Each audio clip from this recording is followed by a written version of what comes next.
Good afternoon, everybody. Emergency as a subject, I feel that nobody has made a film on it, and especially the backdrop of 1975 to 77. And I feel that I had made a film which was very Mumbai-centric, had a glamour to it always. And I've always wanted to make a period film but I didn't want to make a costume drama. I wanted to make a film which is very contemporary India. And that's how the idea came to me, to bring keep a backdrop of emergency. And to give a strong story. And the story is Indu and Indu Sarkar, like how they meet, like she's an orphan, she's a poet and a stammering poet. And how she interacts with the husband who works in bureaucracy that time, government of the day, and basically that ideological war between the two people, husband and wife, and what happens later in the film on the backdrop of the emergency. That's the story, and it's a very strong story. It's a human relationship, strong bonding, and it really shows exactly how the underground activists used to work during those days of 75 emergency. Thank you so much for being here today. Well, the film, it's always actually nice to play strong characters. I mean, not that a character has to be strong, but it's always nice to start from a point where a character is not so strong but has a journey which makes them, or brings out the strength within. It was the most challenging character that I have ever played so far in my career, and I think that's exactly the reason why I wanted to take it up also, because it is a very challenging role. The stammering bit, yes, is something that I have never attempted before, and was a huge attraction for me to do this role. And it was the aspect that I really had to work on as an actor from the beginning till I finished dubbing a few days back. So it almost took the life out of me, but I had to do what I had to do. So I started with the stammering bit. I started watching a lot of YouTube videos. Then I met a psychologist to understand a person with stammer, how are they, what is their mental makeup, how do they behave emotionally and psychologically. Then I met a speech therapist to finally start giving all my understanding and homework on stammer, a very specific structure. Like, we had to together come up with a technique that I could use for the whole film and consistently through the film. And also stammering was one aspect that should not make people laugh, because generally Bollywood में जब भी हम stammering का कुछ cliche stammering देखते हैं तो we usually end up laughing at it, or that's exactly the idea why that stammer is used. But in this film, अगर लोग stammering पे हंसना शुरू कर देंगे तो the whole purpose of it is killed. So that's why we had to really be careful as to what kind of stammer we will have, how much we will have. Was asked to be in Morgan. Firstly, thank you, Shawaki, and Dhonwad Ashar Jono. Very good afternoon, evening. Yeah, the same question was asked to me in Mumbai, and I will answer the same that I've answered out there. Here I've done quite a few films. I've done a couple of films in Hindi also. But here, in Indu Sarkar, with Madhur sir, I have spent the happiest 24 days of my life. It was that good. Yes, truly. Because he is a person who believes in something which I truly admire. And that was said by Sri Satyajit, that your work should be serious. You should not be serious. We've taken something which is very strong, very serious. In fact, a subject which you can go see by the controversy that is creating, that we have to be always on our toes. But he never let us feel that this is something which we are doing, a serious subject that we are attempting. We were always having such a good time on the sets, all of us. So yes, I think, sir, it's an education working with you as what a human being, a creative human being should be. And Kirti, she's making very light of what she did, but the kind of effort she put in to portray Indu is something which every actor will admire. The backdrop is political, but like I said earlier also, from the way the trailer was launched, I said 70% of the film is fiction. That's about Indu and her journey with Naveen Sarkar, and that's Indu Sarkar.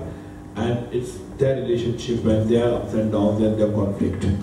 But they have never reacted to it. I mean to say, obviously, when we make a film, we want to tell a good story. That was the main cause to make a film, a good story. Because I've been a storyteller, different kind of story, different kind of premise I've always used for this.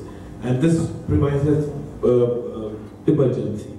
Now, I don't know why this controversy, because people have written books on emergency, people have written blogs on emergency, people have written articles on emergency, people have made documentaries, various documentaries on emergency. But when a filmmaker is making a film, then you question about, hey, what is this film about, then you start casting aspersion. So I feel that's absolutely wrong. And as for Tota, Kirti both, I think their main concentration, because they as a performer, and they are here basically the character which they play to. Like I said, the emergency, the political thing is just a backdrop and the event which happened during those times. And they are, I mean to say, they're like the common man, people over there in the backdrop.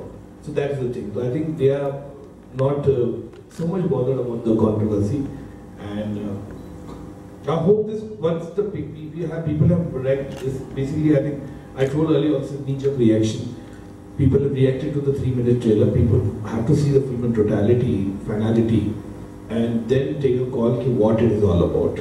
I was very upset, very appalled. The CBFC gave me some 16 to 17 cuts, which is first time it happened, and something which was very absurd, like cuts like words like Akali, Communist, RSS, Kishore Kumar were still told me to remove Jayaprakash Narayan.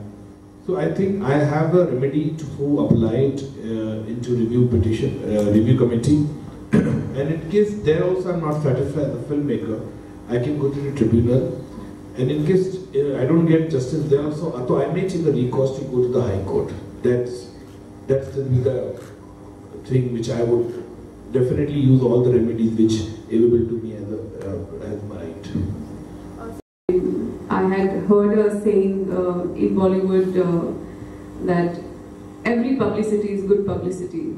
So as far as our film is concerned, it's great that people will have reactions, and I understand the film has a subject which will invoke certain reactions which are more negative than positive, I would say.